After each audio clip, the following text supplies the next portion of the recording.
Bonjour à toutes et à tous, bienvenue dans King Energy, épisode 12. Fernand Lopez, toujours plus élégant. Bonjour Fernand, j'espère que tu vas bien. Bonjour à tous.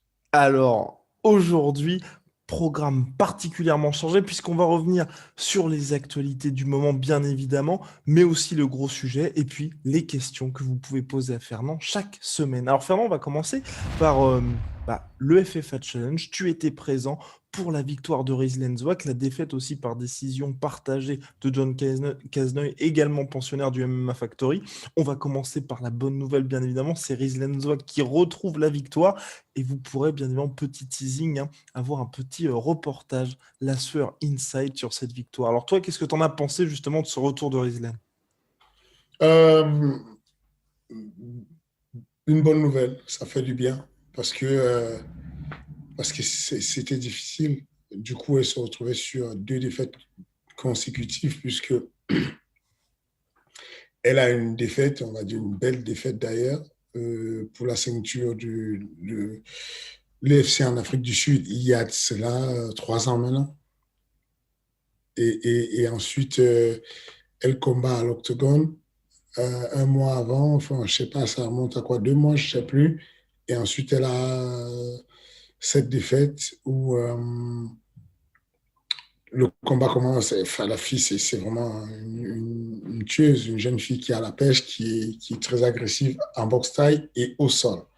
Et donc, elle prend un knockdown par Islène, mais finalement, elle fait son chemin et elle finit par soumettre Islène à un moment donné. Et donc, si tu veux, pour un athlète, à ce moment, il y a beaucoup de doutes qui s'installent. Il y a beaucoup de choses qui arrivent où on se dit, bon, je vais peut-être arrêter, je suis fatigué.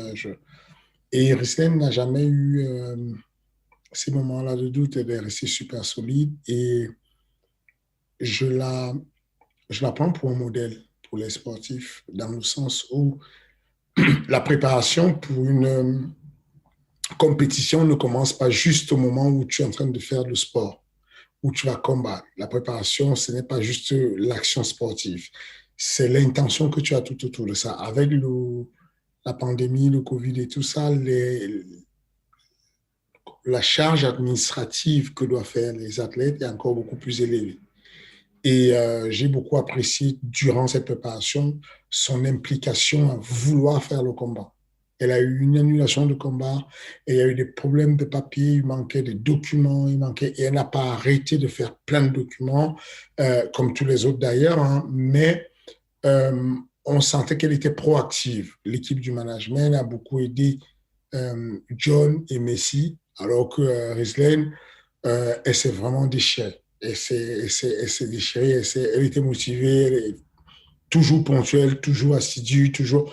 Il y a tous ces petits trucs mis bout à bout qui font que j'apprécie beaucoup la personne et j'apprécie beaucoup son implication pour sa propre victoire. Donc, du coup, la victoire est d'autant plus enfin, comment dire, est jouissive parce que tu vois qu'elle n'a pas lâché l'affaire et que ça a apporté ses fruits.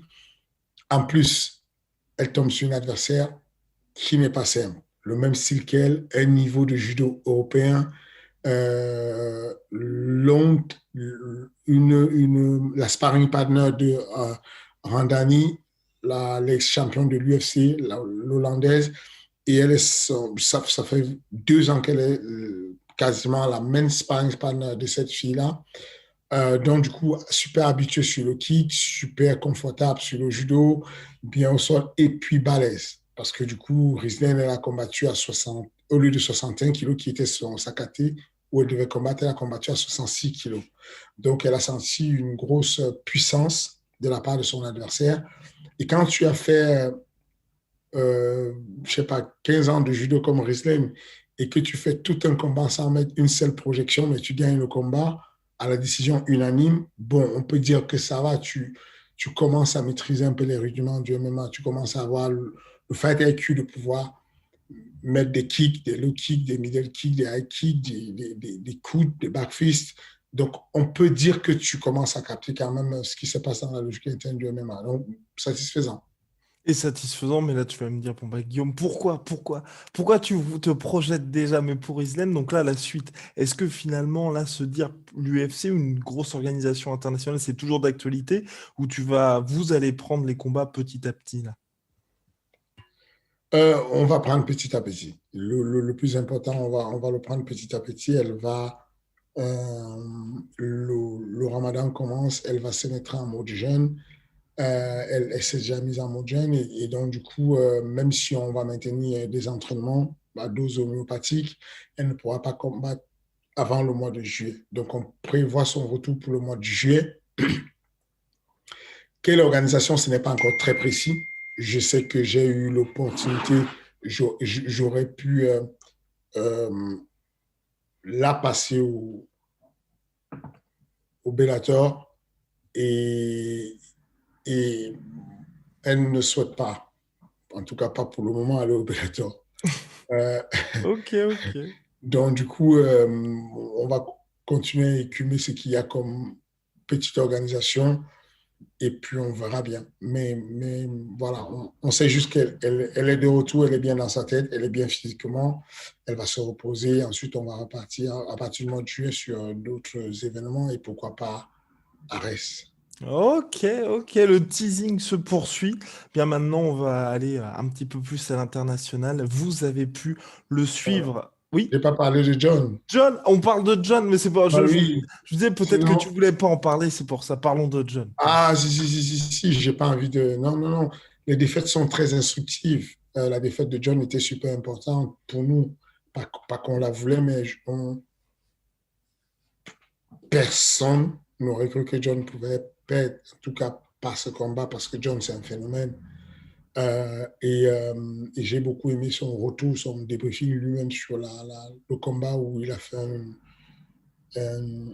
un post où il expliquait voilà, quoi, qui n'a pas été là, qui n'a pas été présent et qui ne veut pas trouver de fautes. Et pourtant, je pourrais en trouver plein de fautes, enfin plein d'excuses, qui ne veut pas trouver d'excuses. Et pourtant, des excuses, je pourrais en trouver plein. Euh, c'est, euh, il a été brave de maintenir le combat alors qu'il était blessé au cervical, qu'il était. C'est pas une excuse du tout puisqu'il a accepté le combat, il le savait, mais il a passé 3 mauvaises semaines avant le combat. Et voilà, la leçon que j'en tire, c'est quand tu sens que tu n'es pas bien et que tu ne le sens pas bon, dis-le et comme ça on arrête et que voilà, peut-être j'aurais dû stopper, peut-être j'aurais dû annuler le combat, mais en tout cas, il a tenu à faire le combat, il n'a pas été à son top et surtout, il n'a pas été coachable. D'habitude, il est très coachable. Il n'a pas du tout été coachable. Enfin, c'était pas John, quoi. Enfin, il n'a pas écouté tout ce qu'on donnait comme consigne, il n'écoutait pas du tout. Il était vraiment dans une espèce de résignation, une espèce de. Notamment John qui va au sol et qu'on amène au sol et on a un protocole très carré au MMA Factory quand tu tombes et tout. Tu as 2 questions à te poser. Est-ce que je suis dominant au sol ou est-ce que je vais être dominé au sol? Si la réponse c'est je vais être dominé au sol, le protocole se met en route. J'ouvre ma garde, je pose mes pieds par terre, je mets mes mains par terre, je vais chercher la cage, je remonte. Le protocole pour remonter, pour se relever en base. Et John ne l'a pas fait. John n'a pas pu le faire. Euh, il était certainement fatigué, mais pas que de la fatigue physique, mais aussi psychique. Je pense que quand tu ne penses pas au présent et que tu n'arrêtes pas de penser à l'action d'avant, ça peut mener à ça. Mais en tout cas, voilà. Donc, un peu déçu pour lui, mais très content de l'avoir comme élève, parce que je sais que c'est quelqu'un qui va rebondir, qui va remonter. Voilà, donc j'ai une entière confiance en lui pour qu'on remonte la pente et qu'on fasse des victoires. Très bien. Et plus globalement, d'ailleurs, ton retour sur le FFA Challenge.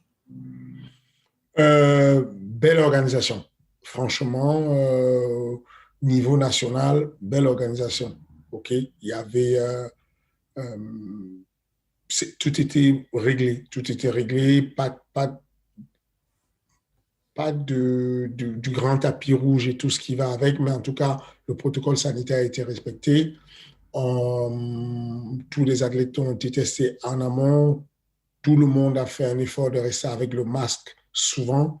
Donc, les masques étaient offerts par l'organisateur, par les organisateurs. Je parle euh, de mes deux amis, Mathieu Nico et puis Yann. Et, euh, et donc, si tu veux, non, j'ai apprécié l'événement. Le travail de la fédération aussi a été optimal dessus sur la supervision de l'événement. C'était archi correct. On respectait deux personnes dans chaque coin, étaient respectées pour le même événement. Il y a eu trois personnes sur chaque coin. C'était archi carré. Il y avait une seule personne qui rentrait dans la cage s'il y avait un codeman qui rentrait. Sinon, il y avait deux personnes qui rentraient. C'était archi carré. L'organisation s'est très bien passée. J'ai beaucoup apprécié quelque chose qui est là sur Paris, très proche, où on peut aller rapidement. On a la compétition et puis on rentre chez soi. Parce que quand je compare les deux, Rizlan qui va en République tchèque, qui se casse la main, qui revient 2 jours après et qui va faire 3 transferts d'avion et tout. Et là, tu prends la route en voiture, tu as 30 minutes, tu vas faire ton combat, tu rentres chez toi. C'est plutôt confortable. Ça m'a fait plaisir de vivre cet événement-là. Ok, bon bah très bien, très bien. En tout cas, il y aura d'autres événements FFA Challenge à Paris et en dehors à l'avenir. C'est ce qu'a dit Monsieur Mathieu Nicourt. Bien maintenant, on va passer à vous avez pu le suivre sur Twitter, sur le Twitter de Fernand Lopez, qui était absolument dévasté comme une bonne partie de la planète MMA. Son pound for pound. Dimitrius Johnson s'est fait finir pour la première fois de sa carrière au ONE FC. Il affrontait Moraes pour la ceinture. Bah voilà. Alors, pour toi, que penses-tu de cette défaite? On a tout vu sur les réseaux sociaux. Il y en a certains qui parlent d'un complot anti-Dimitrius Johnson, alors que quand même, son entraîneur est également vice-président du ONE FC, donc ça paraîtrait quand même un petit peu improbable qu'il y ait un complot anti-Dimitrius Johnson. Mais plus globalement, toi, sur son combat, sur sa défaite, qu'est-ce que tu en as pensé? Au-delà de la tristesse, bien évidemment, parce que bon. Voilà, c'est ça. J'ai vraiment été envahi de tristesse parce que pour moi, c'est voilà quoi, le mec le plus complet. Si C'est tu ça. lui rajoutes des muscles et tu lui rajoutes de la Des viande et centimètres. de la taille, bah, tu en fais une machine de guerre, quoi. Et oui, voilà, j'ai été touché. Maintenant, je pense que non, il est juste, enfin, son règne a quand même duré Mhm, finalement. c'est ça. Faut pas trop lui demander. Ce mec a défendu la ceinture 10 fois à l'UFC, je sais pas, 11 fois, je sais plus. Et il arrive au ONE FC, il fait des années. Enfin, au bout d'un moment, un être humain, ça vieillit, quoi. Ça finit. Donc, du coup, je pense que on commence à avoir la petite. Enfin, on commence à aller vers la décadence. Je ne sais pas à quel moment ça va vraiment se déclencher.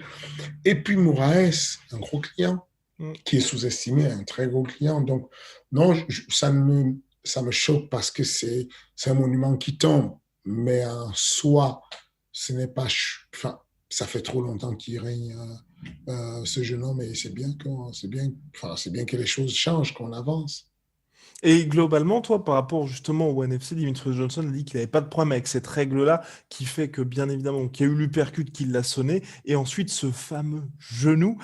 Toi, tu penses quoi de ces règles du NFC qui sont différentes de celles de l'UFC, où justement on ne peut pas mettre de coup de genou dans cette position-là? Et Dimitri Johnson a dit qu'il était parfaitement OK et que pour lui, au contraire, il préférait les règles du NFC. Gentleman. J'ai beaucoup apprécié sa manière de. Enfin, il y a peu de personnes qui peuvent avoir ce niveau de fair play, de se dire il y a une règle qui sort des règles unifiées, qui me met KO, qui me fait perdre un combat, mais je vais quand même rester pour ces règles. Je trouve que c'était grand chevalier. Maintenant, spectaculaire comme règle, et puis la différence ne me gêne pas. J'aime bien qu'il y ait de la diversité. J'aime bien de pouvoir switcher, d'entraîner des gars sur différentes règles. J'ai un élève à moi, le japonais Yoshiki Nakahara, qui a gagné d'ailleurs la semaine dernière au ONE FC, au même moment que Brésilien combattait, il a gagné par disqualification parce qu'il a eu un mauvais coup. Bah, J'aime bien l'entraîner ou envisager de le manager sur d'autres règles. J'aime bien qu'il y ait de la diversité et ce serait vraiment ennuyeux d'avoir une feuille rouge complètement partout. Donc, non, j'aime bien l'idée de garder un peu de pride Hmm. dans ce qui se passe au NFC. Et globalement, toi, de leur système de pesée au NFC, qu'en penses-tu exactement? Parce que, en gros, si vous voulez, pour celles et ceux qui ignorent, au NFC, toutes les catégories sont. Enfin, c'est par exemple les flyweight du NFC sont les bantamweight de l'UFC.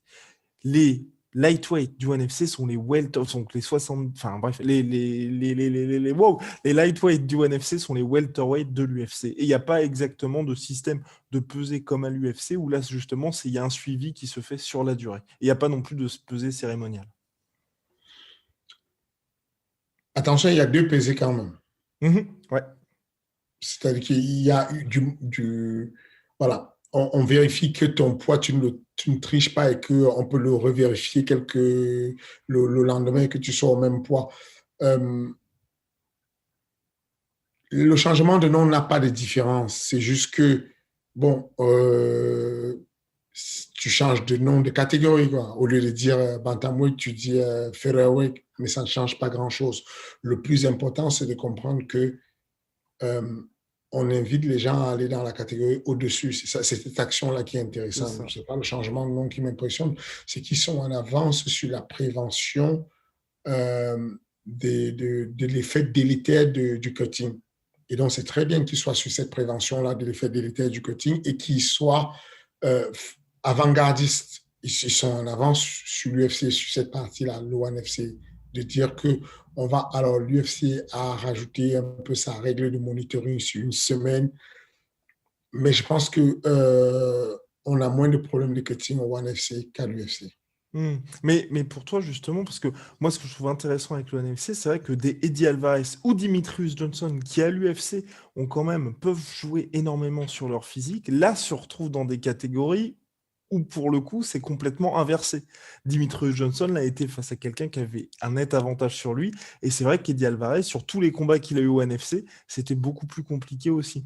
Donc c'est là aussi, je pense que les Américains doivent faire un ajustement par rapport à ce qui se passe, à ce qu'ils font Ils, d'habitude aux ils États-Unis. pourraient dire qu'ils veulent changer de caté. Mhm. Qu'est-ce qui empêche Eddie Alvarez de dire, OK, je change, je descends. Ah bah parce que je pense que le problème, c'est que comme il doit pas dépasser un certain pourcentage, bah ça peut être compliqué parce qu'il devrait faire du cutting. Voilà. Donc, c'est toujours une affaire, c'est surtout une affaire de pourcentage à ne pas dépasser. Et c'est ça, c'est sur ça qu'il faut être très dur, pour réguler la chose. Mais en tout cas, voilà. C'est bien que dans le monde, il y ait des visions différentes sur l'approche d'une même discipline parce que ça permet même si on est en harmonisation avec les règles de manière générale, ça permet qu'il y ait une diversité et ça permet aussi d'avoir un autre langage. C'est rare d'avoir euh, que l'unanimité vienne donner la vérité. C'est bien que la vérité parte un peu de partout et qu'on ait quelque chose d'assez, de relativement mixte. Hmm. Je, Eddie Alvarez, c'est pareil. Ces défaites ne sont pas dues que par la différence de poids. Complètement, complètement. Je suis d'accord, je suis d'accord. C'est-à-dire que Eddie Alvarez, ça fait longtemps quand même. Celui qui a fait une masterclass sur Eddie Alvarez, qui s'appelle Conor McGregor, même lui, il est en pente descendante.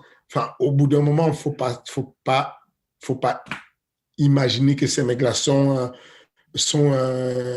éternels. Au bout d'un moment, ils fatiguent. La carrière, finalement, d'Ed Ladet, c'est très rapide, ça ne dure pas tant que ça. Et donc, on a toujours l'impression que ces mecs seront au top tout le temps. Non, au moment où il faut capter qu'au moment où ils sortent de l'UFC, c'est que l'UFC a compris qu'ils commencent à être rincés, quoi. Enfin, au moment où ils sortent, c'est une deuxième, on va dire qu'on les réactive une deuxième fois, mais on est sur une deuxième vie Oui, de la oui, carrière. Et donc, ne nous attendons pas à ce que ce soit très brillant non plus. Au bout d'un moment, ça va commencer à devenir terne. Et c'est le moment on voit que ça devient compliqué. Dans le cas d'Eddie Alvarez, moi, je suis déçu que son combat ait été aussi prématuré, ouais.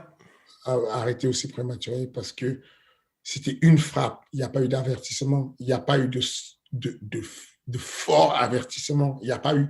C'était direct disqualification. Je trouve un peu ça difficile quand tu vois ce que c'est que la préparation d'un athlète. Et je trouve d'autant plus difficile qu'il accepte très sportivement. Il a eu un discours assez fair-play en disant les règles, c'est les règles.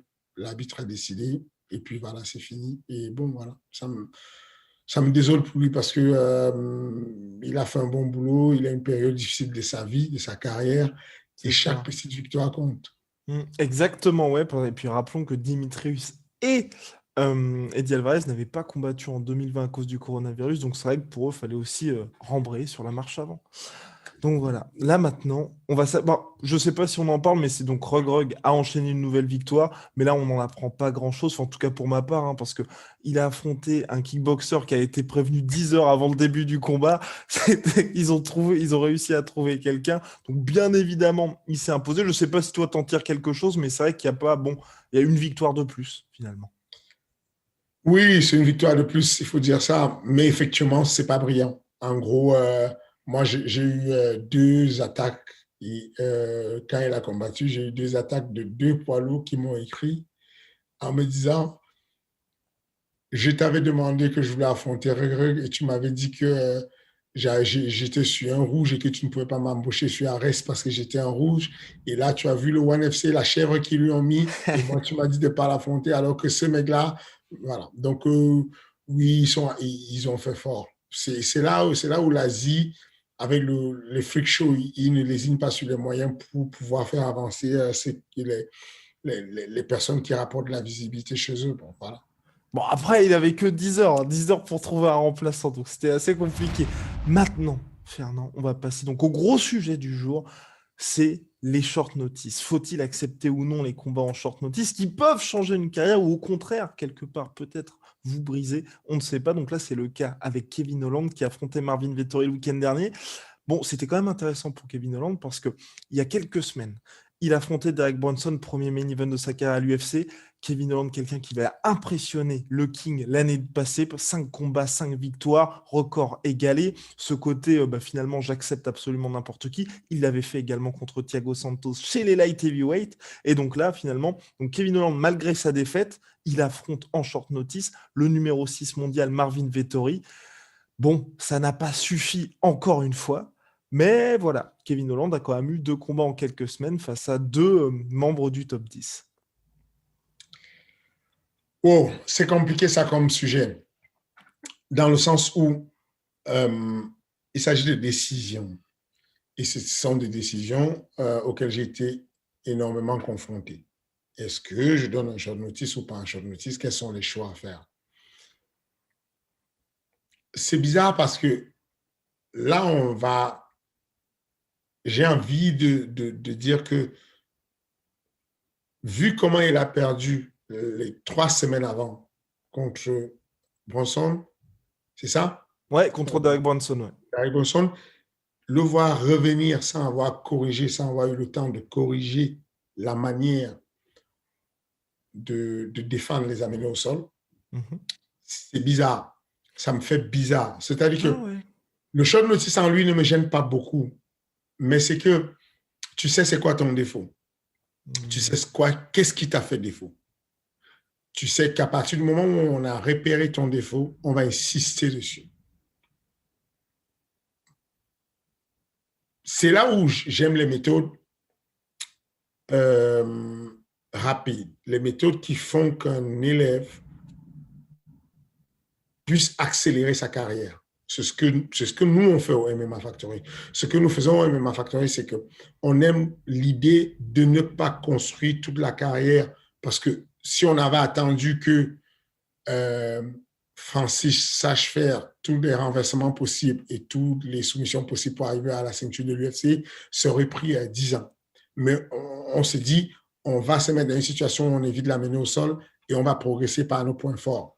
Même chose pour la plupart des gars du MMA Factory qui sont allés à l'UFC. Taylor Lapillus, on a eu le même style. Michael Lebou, on a eu à peu près le même style de se dire, OK, il n'est pas c'est pas un tueur à gage, il n'est pas complet, mais on a ce qu'il faut pour aller chercher les victoires qu'il faut pour faire accélérer la carrière.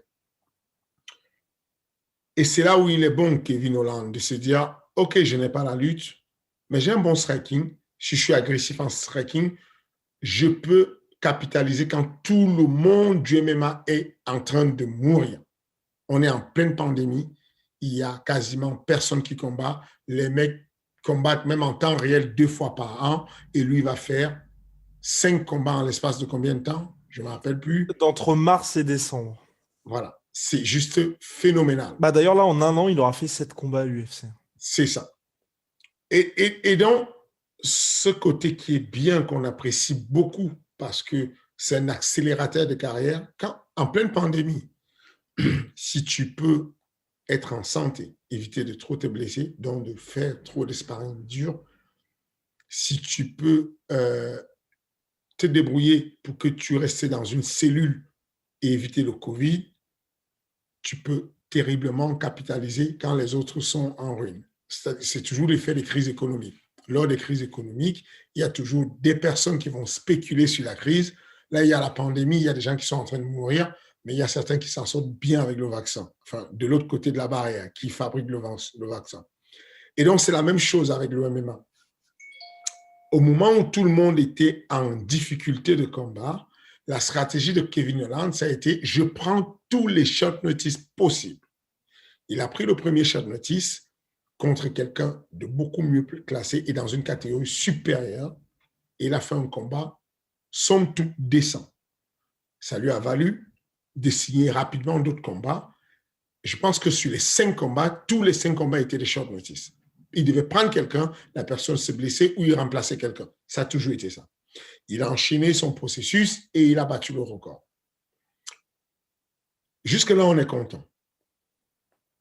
Mais là où moi, je suis plus content, c'est quand il fait ce combat contre Derek Bronson, il perd le combat. Ah oui, oui, complètement. Ouais. Sur le grappling, dont la manière de juger qui est le grappling, la domination, il perd le combat dessus, il revient contre Marvin Victory et il sait ce qui va se passer.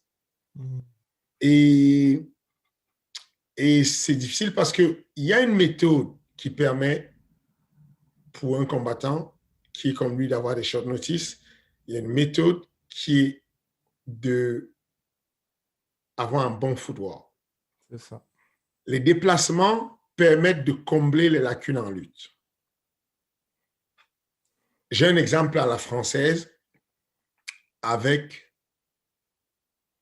Arnold Quero. Je ne sais pas si tu sais ce qu'est Arnold. Oui, complètement. C'est un jeune qui était au MMA Factory à l'époque, qui est arrivé avec une série de défaites et avec lequel on a remonté la pente parce qu'il avait un point fort, c'était de comprendre les déplacements. Moi, tout ce que j'ai rajouté dans le système d'Arnold Quero, c'était les déplacements et il a gagné. Il est monté sur 10 victoires consécutives avec du 1-2, gauche-droite. Aussi simple que ça, basique. Mais il était intouchable.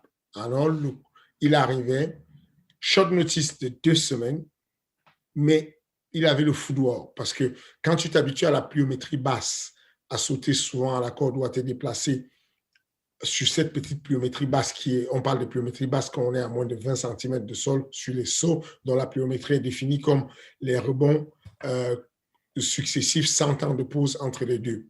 Et ça permet de renforcer les membres inférieurs et de permettre les déplacements. Et voilà une stratégie sur laquelle moi j'aurais vu Kevin Holland. Là, aujourd'hui, il y a tout le monde qui lui offre la lutte. D'ici, il lui a dit: tu viens chez moi, je vais t'apprendre à lutter. Et il a accepté. Et il a accepté, il a dit: je passe chez DC, je fais la lutte, ensuite je rentre chez moi. Bref, tout le monde est en train de dire: va là-bas apprendre la lutte, va ici apprendre la lutte. Et ça, c'est le début de la confusion. Parce que peu importe le niveau de lutte qu'il luttera, il ne pourra jamais lutter comme des vrais lutteurs. Il aura toujours du retard sur la lutte. Et comme il est un bon striker, autant capitaliser sur les déplacements avec changement de direction. Parce que si je suis hors de ta portée sur les frappes, alors je suis hors de ta portée sur la lutte. Et j'ai résolu avec une seule pierre, j'ai fait 2 coups. Moi, je pense que c'est la stratégie qu'il devrait prendre. Le short notice, aujourd'hui, si je dois donner un conseil pour les jeunes, c'est l'arme fatale pour accélérer sa carrière. Si tu es capable d'être constamment en forme, Si tu es capable de monter, combattre près de ta catégorie, c'est un suicide de tout le temps vouloir coter 10 kilos. Tu ne peux pas faire des short notice. Avec la pandémie, il y a très peu de combats. Voici ce qui se passe. Il faut que les gars comprennent ça à titre de management. Chaque organisation et chaque manager a un écosystème dans lequel ils fonctionnent. Quand tu vas au Brève, ils ont un écosystème. Des personnes qui ont été formées par l'IMAF, qui sont des amateurs montés au Brève et qui sont l'ADN du Brève parce qu'ils sont des clients du Moyen-Orient, des personnes de la sous-région Middle East et qui vont être les bons clients. On les prend en priorité dans l'organisation. Quand tu vas au Bellator, il y a des personnes qui sont des personnes prioritaires qu'on met en avant d'abord parce qu'elles sont des clients de ce côté du monde-là. Sinon, on fait le Bellator Europe qui est quasiment, il n'y a quasiment personne, le Bellator Israël, où il y a quasiment, le niveau il est tellement bas, c'est effarant. Mais le vrai Bellator aux États-Unis, ils vont prendre essentiellement les clients de là-bas. Si tu vas en Asie, c'est le même truc. Il y a des personnes qui vendent des places là-bas, qui sont des personnes de la famille comme Christian Lee et Angela Lee, qui sont des personnes qui vont successivement être. Donc, toutes les organisations ont, j'ai des gars que j'ai en management qui posent la question, mais pourquoi nous, on est toujours en short notice et les autres pas en short notice? Dans cette organisation-là, tu seras souvent en short notice. Effectivement, si tu es français et qu'on est sur Ares, il est fort possible que tu sois prévenu 6 mois en avance et que je me mette à chercher des clients venus de l'extérieur pour toi parce que tu es à la maison. Et la seule manière de lutter contre ça, c'est d'être un couteau suisse. Se rapprocher du poids de son corps. Laisser une marge de 3-4 kilos max au-dessus du poids de son corps. Parce qu'en réalité, quand tu fais du cutting, quel que soit ce que le diététicien va te raconter, il y a quand même une déplétion, une petite perte de force. Il y a quelque chose qui se compense. Il y a une souffrance, il y a une pénibilité à perdre le poids, il y a une pénibilité à ne pas manger bien. Il y a, ne serait-ce que la sérotonine, l'hormone du plaisir, du bonheur, du fait de ne pas pouvoir manger une glace, un truc sucré qui te fait du bien, qui va te manquer. Et ça peut avoir des effets, pas néfastes, mais des effets qui vont amoindrir tes capacités. Si tu vas près de ton poids, il est possible que tu te sens mieux. Il est possible. Je ne dis pas que c'est une vérité absolue. Il est possible que tu sois bien confortable. À ce moment, tu te débrouilles pour que lors de tes entraînements, que tu ne te disperses pas comme on le fait en ce moment, que tu restes sous un protocole assez strict de confinement. Les sacrifices qu'on fait dessus sont énormes. Moi, dans mon cas, par exemple, ma fille n'en peut plus de faire des tests. Elle ne vit pas avec moi. Et quand elle vient me rejoindre, elles font des tests le week-end parce que, comme elles vont à l'école, elles passent, elles font le test, ensuite j'ai les résultats et puis on peut se voir. Moi, de mon côté, moi, de mon côté, j'ai fait mes tests de l'autre côté et puis je suis sûr que je ne contracte pas le COVID pour ne pas contaminer mes élèves que j'entraîne le soir ou le lendemain. Quoi qu'il en soit, je mets tout en route pour que je sois free COVID. Ça peut arriver, je ne suis à l'abri de rien. Quoique, j'ai fait le nécessaire pour être à l'abri avec le vaccin, mais malheureusement, avec tous les variants qu'on a aujourd'hui, on ne peut pas vacciner. Le vaccin qu'on a ne peut pas prévenir tous les variants. Mais quoi qu'il en soit, si un athlète aujourd'hui est souvent près de son poids, est free COVID, il n'a pas de COVID, il est fort possible qu'il avance rapidement sa carrière parce que les événements en question qui ont déjà leurs clients vont faire appel à lui. Certes, ils vont faire appel à lui, pas parce qu'il est favori, mais comme lui, il est tout le temps en forme et qu'il sait qu'il va toujours être appelé à la dernière minute, voilà comment on peut accélérer la carrière. Et mon fin mot, c'est ça, c'est de dire que ma posture sur le short notice, c'est une arme fatale pour accélérer la carrière. Bien entendu, il ne faut pas prendre n'importe quel short notice. statistiquement, on a constaté que les personnes qui avaient préparé leur combat et qui attendaient, et donc qui n'ont pas de short notice, qui étaient préparés et qui ont une annulation de l'adversaire, perdaient leur combat. Statistiquement, en majorité, perdaient leur combat. Il y a plusieurs ceintures à l'UFC qui ont été gagnées en short notice. Tu sais lesquelles? Non, allez, vas-y. Mais non. Anderson Silva, c'était. Non, c'est. Comment il s'appelle? Celui qui a battu. Bisping. Oui, Bisping contre Luke Rockhold. Oui. 2 semaines. 2 semaines. Ouais. Il y a des carrières qui ont explosé par des short notice. Volkan Ozdemir. On l'appelle en short notice pour servir de chair à canon.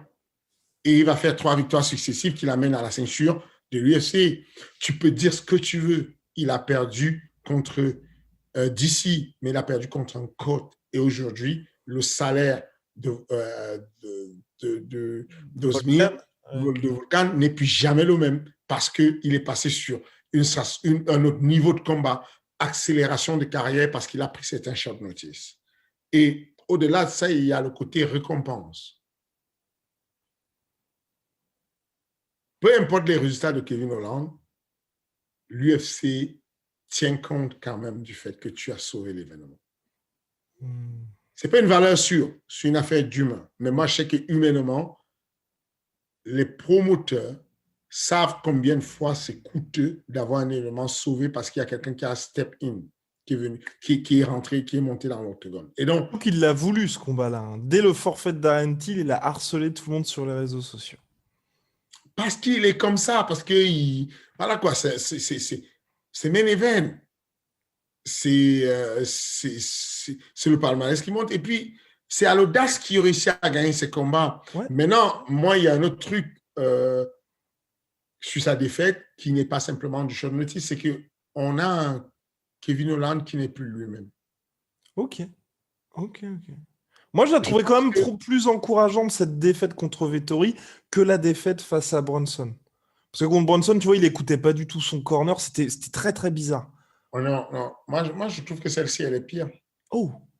Ah oui, je vais t'expliquer mon point de vue. C'est-à-dire qu'il n'écoute pas son coin. Effectivement, il n'est pas concentré. Il fait n'importe quoi. Et donc, on peut dire, le jour où il est concentré, c'est mieux. Là, il arrive concentré. Sauf qu'il va à l'autre extrême. Le mec était bavard, il était relâché, il faisait des blagues, il arrive, il va être archi sérieux. Et du coup, il n'a pas de solution. Je vous disais tout à l'heure que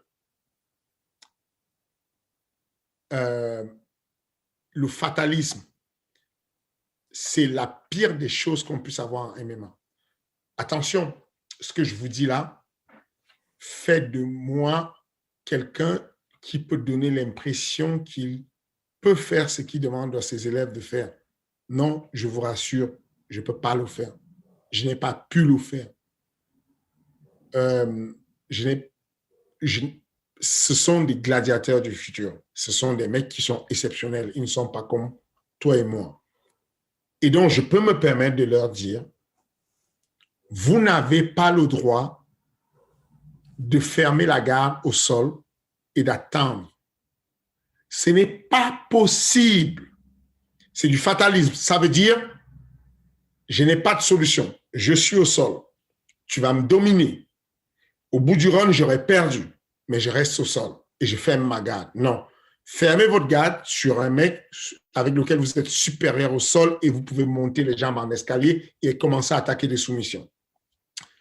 Essayez de super, mais ce fatalisme de dire, bon, il est sur moi, c'est pas grave, je vais me reposer, je vais me refaire plus tard, ou en fait, je suis dos au mur et je dis, je vais attendre un peu, je vais me faire, je vais pas bousculer. Non.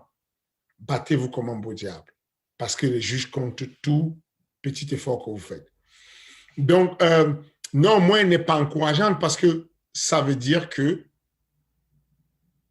j'avoue que si on va au sol, c'est mort. J'ai dit à toute la division, là, Nassourdine, on le met demain contre Kevin Holland. Je saute de joie. Pour être honnête avec toi, j'ai déjà écrit pour demander dire que Nassourdine était chaud à affronter Kevin Holland. Parce que, vu le niveau de lutte de Nassourdine, on sait comment battre Kevin Holland dorénavant. S'il ne gère pas ce problème, s'il a un mec qui sait boxer comme Nassourdine, qui lui avance dessus et qui peut poser les mains sur lui, il va passer une sale soirée. Ouais. C'est pour ça que cette défaite est un très mauvais signal pour lui, pour quelqu'un dont je suis fan, quoi. J'aime beaucoup son style de combattre, de boxer, et je trouve qu'il devrait régler ça rapidement. Pas simplement en apprenant la défense de lutte, mais surtout en mettant en place un système de déplacement optimal. Et plus globalement, toi, justement, par rapport à ces short notice, moi, ce que je trouvais un peu moins gênant aussi face à Marvin Vettori, on va dire, par rapport à Derek Brunson, c'est que sur le papier, on va dire, Derek Brunson, on était sur du 50-50.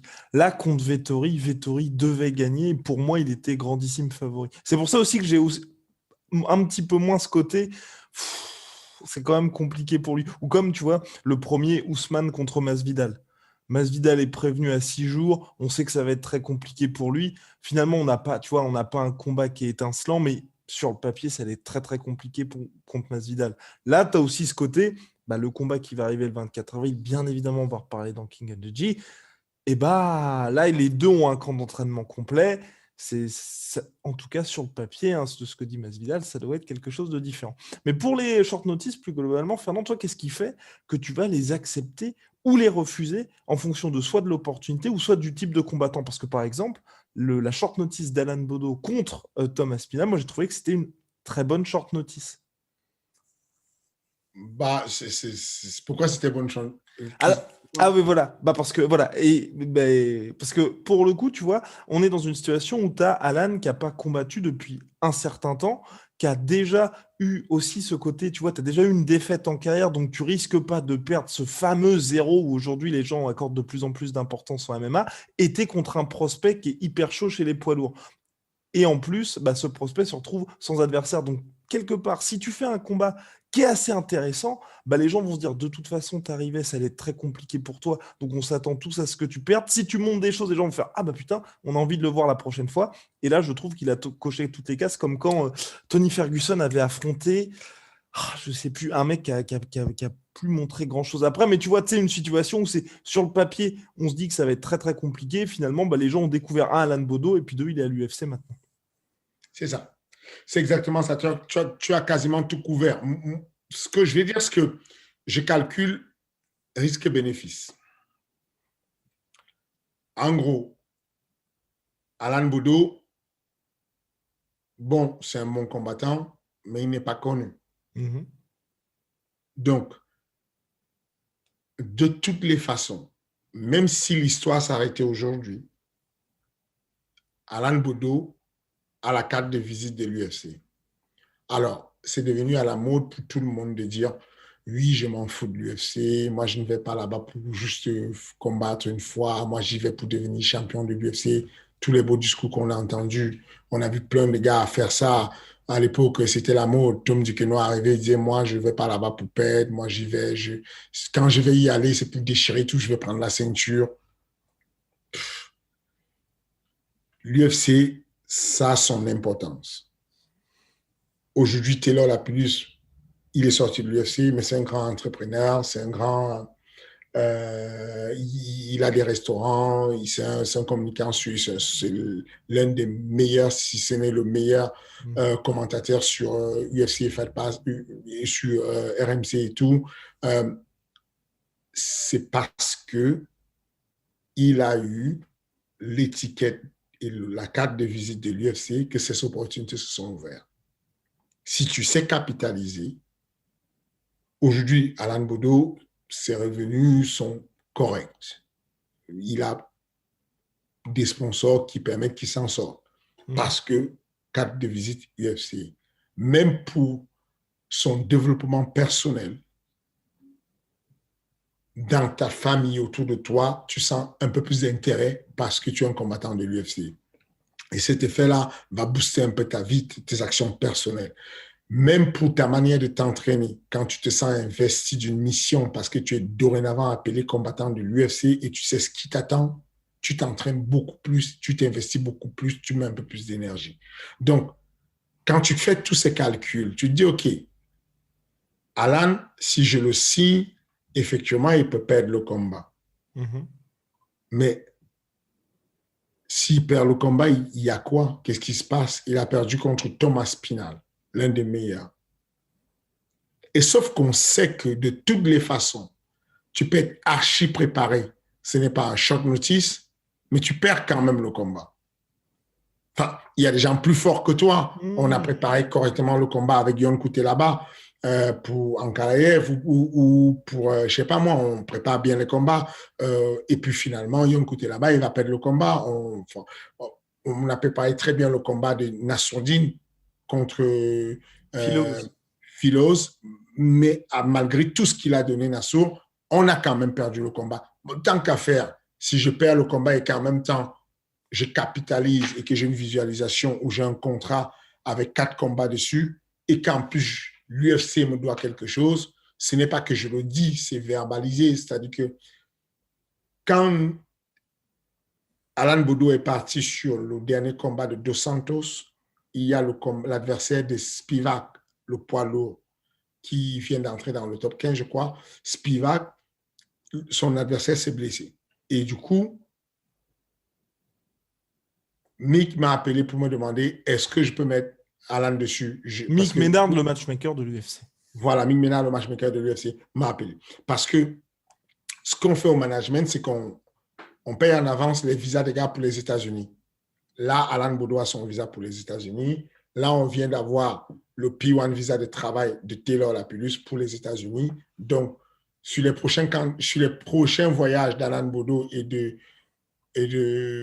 Sirigan, on va mettre comme coach à l'intérieur Taylor Lapillus, de façon à ce que si jamais il y a quelqu'un qui se blesse en bantamweight ou même en featherweight, que Taylor puisse le remplacer en short notice. Donc, on fait tout pour pouvoir accélérer les carrières. Ce que je veux dire, c'est que pour revenir à l'histoire de Dos Santos, c'est que quand l'adversaire de Spivak se blesse, Mick Ménard me demande est-ce que Alan peut l'affronter? Puisqu'il est sur place, il a son visa de travail, donc légalement, on peut le payer. Il n'est pas entré avec le visa de touristique, il est entré avec le visa de travail, donc il peut combattre. Et en gros, ce n'est pas possible, Spivak ne le fait pas finalement. Mais en tout cas, ce que j'ai comme discussion avec lui, c'est que Mick, Alan peut le faire. Mais j'espère que tu ne le sanctionneras pas s'il perd le combat. Sa réponse était claire et limpide. Il faudrait un bâtard pour pénaliser un mec qui m'a rendu service. Voilà sa réponse. Ça veut dire que tu sais que, donc du coup, on a pris la décision puisqu'on discutait Benjamin, Safati, Cyril, Alan Boudou. On avait une petite fenêtre de 30 minutes pour décider rapidement. Et donc, j'ai dit, les gars, vous en pensez quoi? Je veux vos avis, ensuite je vais donner mon avis. Et donc, il donne l'avis. Alan dit, moi, je suis chaud bouillant. Moi, je suis chaud bouillant. J'ai fait tout le camp d'entraînement de Cyril. Je suis chaud bouillant. Cyril dit, moi, je viens de regarder le combat. Le mec, il est bon, il est relou, ça va être un match dur. Mais on a quoi à perdre? On sait que Alan Boudou est imprévisible et qu'il peut surprendre et qu'il peut gagner. Même contre Aspinal, il aurait pu gagner. Il a un coup de coude qui est passé à ça du menton d'Aspinal, ça passait, le gars est tombé. Donc, on va décider là, rapidement. C'est un bon risque à prendre. C'est un très bon risque. On a un choc notice de 48 heures. Mais on dit c'est un bon risque à prendre. Parce que si jamais on fait ça et que ça passe, c'est une histoire à raconter. Et si jamais on loupe, parce qu'on sera sur 2 défaites, l'UFC a garanti qu'ils tiendraient compte du fait qu'on leur a sauvé la mise. À partir de ce moment, je vais choisir de valider le combat. Donc, les short notices, c'est toujours dépendant de ce que ça apporte derrière. C'est qui tu vas affronter, quelle lumière ça t'apporte et quelles sont les conséquences et les bénéfices que tu auras. C'est-à-dire que quand tu mets ça sur la table, tu vois les conséquences, tu vois les bénéfices, tu planches. Des fois, tu vas dire, OK. Donc, la règle de dire, quand on fait une analyse vidéo avec le comité des sages, si jamais on n'est pas sûr à l'unanimité qu'on a 60% de chances de gagner le combat, on ne valide pas le combat, elle change et elle devient, même si on pense qu'on a 30% de chances de gagner, à partir du moment où on pense que l'opportunité d'après va être bénéfique, alors on valide. Concrètement, à l'époque, quand j'ai signé Taylor à l'UFC, Taylor devait affronter Denis Siver, un ancien, un vétéran, un solide. Je pense qu'il était à une trentaine de combats quand Taylor avait 8 combats. Et donc, les 8 combats étaient des combats de pancras. Mais en gros, quand j'ai proposé le combat à Taylor, short notice de 2 semaines, il m'a dit, Loking, moi je crois en toi. À l'époque, il ne m'appelait pas Loking, on ne m'appelait pas encore Loking, il m'appelait Papa Lopez, moi je crois en toi. J'avais le surnom de papa. Et donc, il m'a dit, je crois en toi, si tu me dis c'est bon, on y va. Je lui ai dit, je pense que c'est bon. Je lui ai dit, par contre, je vais être honnête avec toi, je pense que tu vas perdre. Je pense qu'il y a une forte possibilité que tu gagnes. On va miser ça sur une seule technique. On a misé ça sur la clé de talon de Karl Amoussou. C'est Karl Amoussou qui l'avait fait au Bellator, cette clé de talon où je suis en ceinture arrière. Je roule et je reviens en reverse, en face, et je te fais tomber et j'ai ma clé de talon. À l'époque, Taylor était très concentré sur les soumissions et les clés de talon et je me suis dit, c'est la clé pour battre Denis Siver, qui n'était pas très bon au sol, qui était un bon kickboxer. Et donc, on avait une fenêtre de tir pour moi que j'évalue à 30%, en disant, on va aller à l'UFC, tu as 30% de chances de gagner le combat par clé de talon. Si tu perds la clé de talon, tu vas manger. Tu vas manger, mais derrière, on aura le contrat de l'UFC et on va se refaire sur les 3 combats d'après. Et comme par hasard, parce que des fois, il faut aller de l'avant, il faut tomber de l'avant, on a eu de la chance. Il est signé à l'UFC. La commission athlétique de la Suède refuse le combat en disant, nous ici en Suède, on est très strict. Le différentiel d'âge, le différentiel de palmarès fait que Taylor ne va pas combattre ici. Mais Joe Silva le garde dans la carte, sur le roster de l'UFC. Et on va lui donner un jeune combattant, un Taïwanais qui a à peu près son âge, qui est aussi expérimenté que lui à l'UFC. Du coup, à partir de ce moment, masterclass de la part de Taylor. Il va descendre le mec, je ne sais plus à quel round, mais en gros, il va le battre. Ensuite, il va prendre le japonais, Sasaki, qui est devenu après un monstre à l'UFC. Il va le prendre, il va le mettre pareil, je crois, KO deuxième round. Et il va être dans le record des 5 meilleures entrées de cette année-là à l'UFC. Est-ce que tu vois le destin un peu du truc? Parce qu'on a cru, parce qu'on a pris un short notice, voilà les fenêtres que ça a ouvert. Alors que, pour la petite histoire, pour être tout à fait honnête avec toi, j'ai un autre élève qui aujourd'hui, ça reste quelqu'un que j'apprécie beaucoup, Shaban Chavedra, qui est un de mes élèves, à qui je propose le combat. En premier, puisqu'il était plus 66, et Taylor était 61 kilos. Le combat se faisait à 66 kilos. J'appelle Shaban et je dis à Shaban, est-ce que j'ai un combat pour toi? Est-ce que tu veux bien aller faire un sparring? Si je t'appelle qu'on aille faire un sparring, donc je fais de la préparation mentale là. Si je t'appelle pour aller faire un sparring en Allemagne contre un mec qui s'appelle Denis Siver, tu me dis quoi? Bah, on y va et tout, on va faire du sparring, c'est un stage, on fait du sparring, il n'y a pas de problème. Je dis, OK, si je te dis que le sparring se passe à l'intérieur de la cage de l'UFC, tu dis, il dit, wow, c'est quoi ça?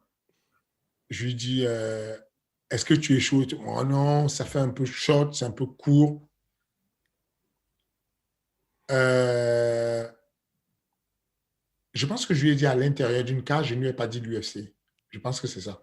Parce qu'après, quand il m'avait reproché, quand Shaban m'avait dit, Et pourquoi tu m'as pas dit, j'aurais tout fait, j'aurais cuté, j'aurais tout fait, j'aurais enlevé 12 kilos s'il le faut. Je pense que c'est ce qui s'était passé. Je me rappelle plus, mais je pense que je lui avais dit, il m'avait dit, oui, mais tu ne m'as pas dit que c'était l'UFC. Si tu m'avais dit que c'était l'UFC, je faisais tout pour cuter.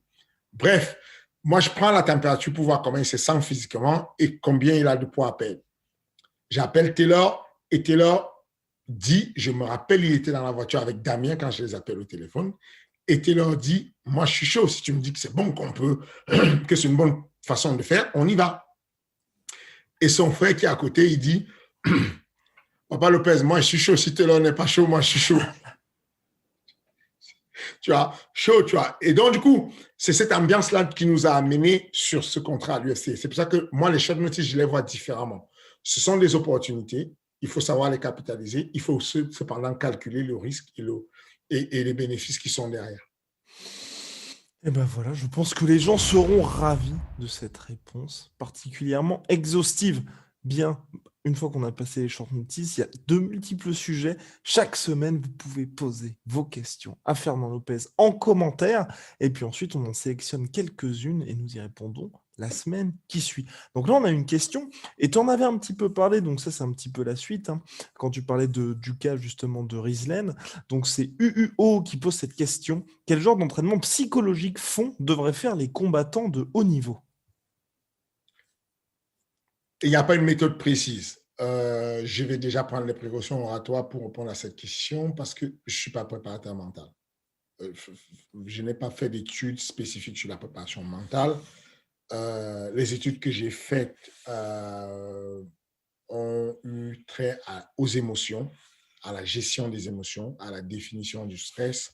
On sait que le stress est défini comme un peu comme quelque chose qu'on ne contrôle pas, qui arrive, et souvent quelque chose qu'on appréhende parce qu'on ne l'a pas encore fait dans le cadre du combat, même si on a déjà combattu, on n'a pas encore combattu ce type d'adversaire. Et donc, du coup, on se pose des questions.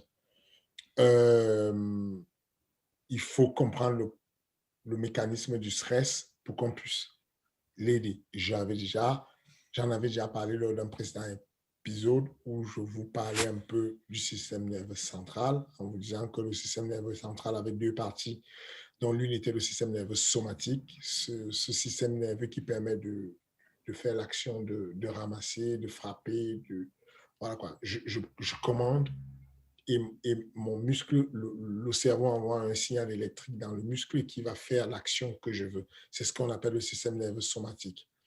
En parallèle de ça, il y a ce qu'on appelle le système nerveux neurovégétatif qui, lui, bosse tout seul, comme son nom l'indique, neurovégétatif. Donc, tu as, pendant que je suis en train de te parler, je digère le bol alimentaire que j'ai pris ce matin parce que l'estomac le fait tout seul. Il n'a pas besoin de moi. Pendant que je suis en train de te parler, mon cœur bat. Diastole, systole, ça c'est le système neurovégétatif qui s'occupe de faire battre mon cœur. Je n'ai aucune action que je fais dessus. Et donc, le phénomène du stress et de la peur, quand on a ce truc-là qui est inconnu, qui arrive, le mécanisme du corps se met en route parce que dans le système nerveux neurovégétatif, il y a deux autres parties, dont le système nerveux sympathique et le parasympathique. Le parasympathique, ça va être celui qui t'alerte quand tu es en danger, quand on t'annonce que tu as un combat, ton cœur se met à battre. C'est parce que la peur fait que naturellement, le corps humain se modifie et va pomper un peu plus de sang, parce que dans le sang, il y a de l'oxygène, donc te donner un peu de la capacité respiratoire. Parce que tu auras la pupille qui va se dilater et que tu auras donc une acuité visuelle, tu auras l'ouïe qui va être plus fine, tu auras une décharge de morphine, d'adrénaline, de noradrénaline sur la colonne vertébrale, tu auras une amplitude respiratoire, un volume de gestion systolique un peu plus énorme, toutes les constances en fait qui vont se pomper pour que tu fasses face au danger du stress que tu as. Donc, quand ton cœur bat et que tu as peur à quelques heures du combat, que tu le veuilles ou non, c'est quelque chose qui monte et que les combattants vont décrire comme quelque chose qu'ils ne comprennent pas. Et quand c'est la première fois, ils disent, je ne sais pas ce qui m'arrive, je n'arrive pas à m'échauffer. Ça m'est arrivé une fois dans les vestiaires du combat de Francis contre Luis Enrique. On commence l'échauffement il tape sur les pattes d'os et sa main, il n'arrive pas à le faire. Il est mal à l'aise.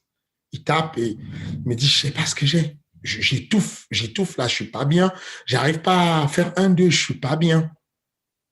Et je pose les pattes d'os et je m'assois avec lui. Je dis, viens t'asseoir. Et je lui explique ce que je viens de vous expliquer. Je lui explique ça complètement en lui disant, c'est ça le phénomène en fait qui t'arrive. C'est que ton cœur sait que dans quelques minutes, tu vas te péter avec quelqu'un. Et donc, du coup, simplement, comme, pour parler cru, quoi, tu vas bagarrer. Et donc, l'idée, en fait, de cette confrontation physique te met un niveau te met tous tes alertes, toutes tes constances en alerte. C'est ce qu'on appelle le système nerveux parasympathique. Mais quand tu réfléchis comme ce que toi et moi on est en train de faire et qu'on est en train de rediscuter sur ce qui t'arrive et que tu prends conscience qu'il n'y a pas mort d'homme, c'est un sport encadré dans un espace délimité avec un temps limité, avec des règles, ton système sympathique va prendre les choses en main, il va baisser les constances et va te remettre dans le bon chemin. Voilà un peu les principes à comprendre dessus. Ensuite, il y a plein de méthodes qui se passent. Nous, au MMA Factory, on a 3 préparateurs mentaux. Christina, qui a une méthode bien particulière à elle, qui va jouer sur la visualisation. On a Ousmane, qui va à la fois travailler sur des méthodes très scientifiques de la préparation mentale avec des idées de points d'ancrage positifs et points d'ancrage négatifs, mais aussi aller jusqu'à l'hypnose. On a Benjamin Barreau-Hussein, par exemple, qui travaille, lui, sur les émotions. Lui, il est un gars qui gère, il a fait des études pour gérer les émotions. Ce sont des personnes extrêmement qualifiées, très diplômées. C'est pas une, voilà quoi, même s'il y a un peu de sensation dans ça, c'est ce que je fais en tant que coach. Quand tu es coach,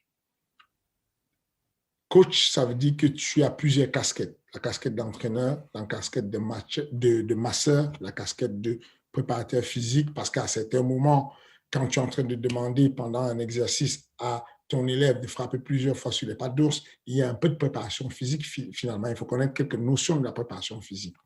Quand tu es en train de parler de vous êtes à table et que tu es en voyage avec ton gars et que tu lui donnes un conseil d'alimentation vu ce qui va combattre tout à l'heure, il te pose la question, coach, je pense que je dois manger combien de temps avant de combattre? Tu vas lui dire, écoute, le gros, quand tu as un aliment très lourd, quand tu manges très lourd, tu as maximum 3 heures à avoir pour la digestion.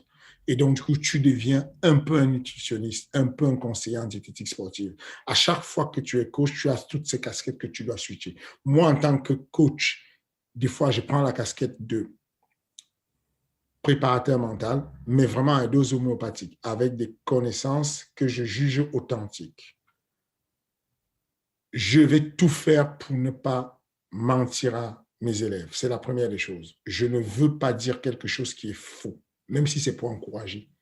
Dire à mon élève, c'est ton jour aujourd'hui, hein, tu ne rates pas ça, hein, c'est ton jour aujourd'hui, hein, tu le tues, hein, tu vas le tuer, hein, t'inquiète pas, tu vas le tuer, c'est rien. C'est inutile. Ça peut marcher sur des personnes pas très futées. Un élève qui est intelligent, qui sait ce qu'il fait, qui est carré, il va te regarder, il va comprendre que tu te moques de lui. Les gens ont besoin d'être cartésiens, que tu apportes des vraies valeurs. Ils sont en proie au doute.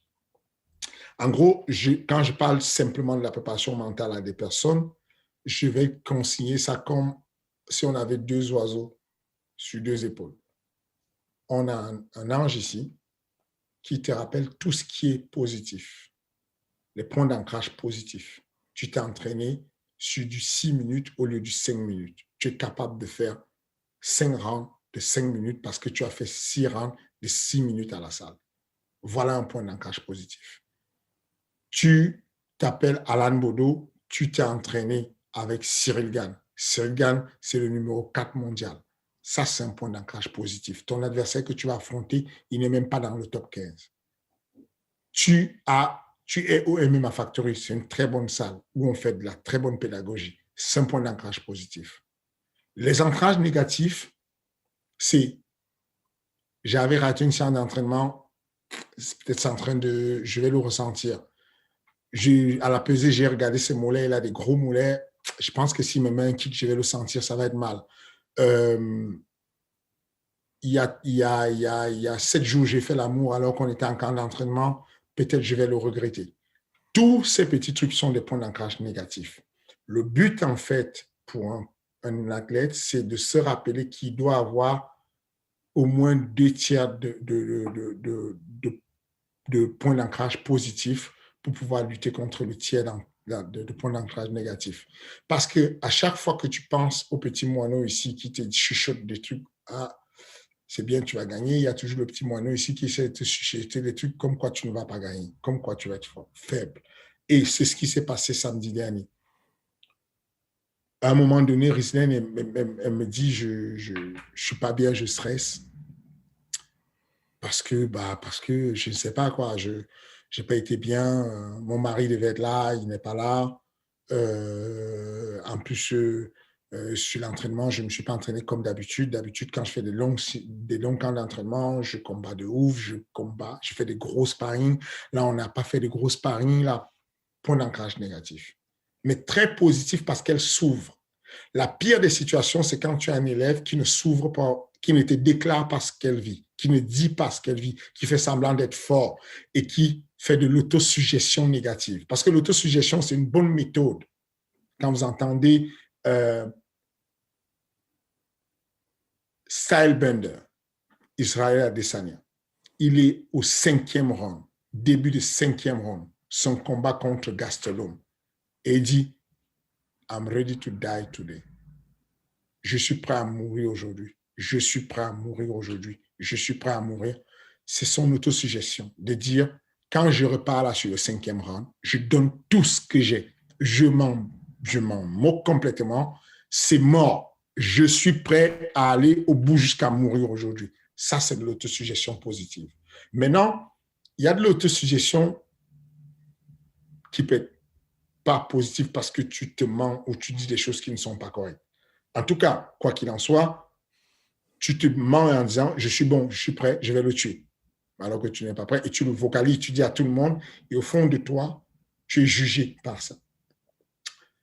Dans le cas de Rislaine, elle me pose ce problème et je vais parler avec elle. Mais je ne vais pas mentir. Je vais dire, Rislaine, j'ai juste une question à te poser. Là, ce soir, dis-moi ce que tu appelles. La petite jeune fille, elle a 20 piges. Elle est sur 2 victoires. Elle n'a jamais connu la défaite. Je connais son manager. Son manager l'a placée au Bellator. Si elle gagne, elle va au Bellator. Qu'est-ce que tu appelles? Toi, tu n'as rien à perdre là. Ton plan pour l'UFC, il est foiré. Ta soirée, tu es là juste pour kiffer. Considère-toi comme un musicien, comme un artiste à qui on a donné l'occasion d'être main event et de donner le show. Va donner de l'entertainment. Va donner le show. Arrête de te poser des questions. Au point où on en est, on a quoi à perdre? Tu as 34 piges. Tu as quoi à perdre en fait? Il n'y a plus rien à perdre. Tu y vas, ça passe ou ça casse. Tu donnes ce que tu as donné. On s'en moque. Les gens ne sont pas là pour te juger. Voici ce qui se passe. Nous, là, qui sommes avec toi, qui t'aimons dans ton coin, Christian Poumbou, Nicolas Hott, imaginons le pire des scénarios. Tu as perdu ton combat. Tu sors du combat. Qu'est-ce que tu crois qui va se passer? Tu crois qu'on t'aime moins? Mais on va toujours t'aimer. On s'en moque. Rien ne va se passer de nouveau là. Il n'y a rien de nouveau. Cette petite fille a 20 ans. Elle est judokate niveau européen. Tu as été judokate niveau mondial. Elle est à la position où tu étais il y a 2 ans, quand tu as fait la ceinture de main event en Afrique du Sud.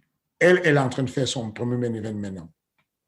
Voilà les paroles concrètement que je lui ai données pour la ramener sur les points d'ancrage positifs, lui ramener la positivité et sortir de la négativité. Je ne sais pas si c'est le bon cheminement, puisque comme je vous dis encore sincèrement, je n'ai pas fait d'études sur la préparation mentale. Je ne m'y connais que par quelques lectures de la littérature que j'ai fait.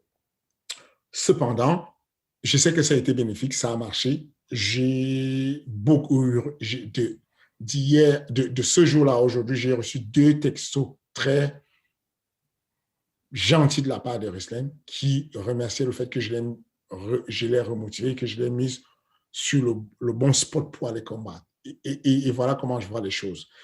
Tonton lui a aussi parlé. Je ne sais pas ce qu'il lui a dit.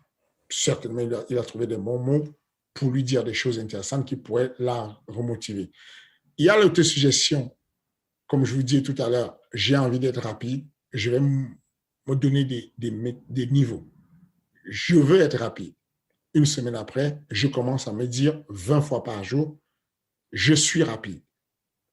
Une semaine après, je vais toujours dire 20 fois par jour, je suis rapide comme l'éclair, je suis intouchable.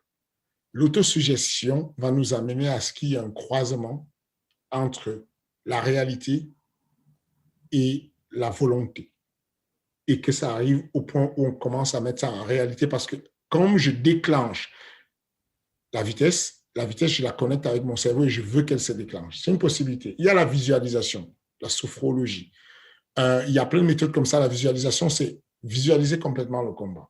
Aujourd'hui, c'est encore plus facile avec l'UFC 4. Je pourrais imaginer un combat entre Volkov et Cyril Gane. Je vais choisir Volkov, Cyril Gane sur PS4. Je visualise le combat et je me débrouille pour que Cyril Gane mette un crochet à Volkov. Volkov tombe. Et puis derrière ça, je vais prendre la vidéo, puisque tu as la vidéo du combat qu'il y a eu. Et puis tu vas visualiser. Visualiser ou demander voilà, visualise le combat. Comment tu souhaites gagner contre Volkov? Comment tu te vois gagner contre Volkov? Voilà la visualisation. Et ça, c'est quelque chose que les pilotes de chasse font. À mode, j'imite l'avion, j'imite un peu le parcours que je vais faire dans les airs le 14 juillet. Je l'imite en fermant les yeux, en visualisant dans une piste. Ça permet que quand je suis dans mon cockpit, comme je suis dans l'espace pour me repérer dans l'espace et dans le temps, je visualise un peu plus ce que je fais. Donc, ça, ce sont des méthodes qui peuvent marcher. Mais ce qu'on doit retenir, c'est qu'on a une courbe qui fait ça, une espèce de cloche. D'un côté, on a des personnes qui ne sont pas stressées du tout. Donc, ils sont en dessous du stress. Il faudrait les rebooster pour remonter le stress. De l'autre côté, on a des personnes qui sont tellement stressées que ça devient anxiogène, que ça devient une maladie et n'arrivent pas à performer. Au milieu, il y a ce qu'on appelle la zone de performance, la zone de réalisation. Cette zone de réalisation-là, c'est là où il faut essayer d'être. Quand vous sentez que vous avez quelqu'un qui est mou ou que vous sentez que vous êtes mou et que vous n'avez pas à vous démarrer, déclencher, vous allez faire des actions. Vous avez notamment vu des judokas qui se mettent des claques partout, qui se tapent le corps, qui se tapent la poitrine. Ils sont en train de se réveiller, se réactiver parce qu'ils ont besoin de ça. Alors qu'il y a d'autres athlètes sur lesquels on a besoin de calmer des trucs avec des méthodes comme la respiration. Je vous en ai déjà parlé, ceux qui suivent un peu mes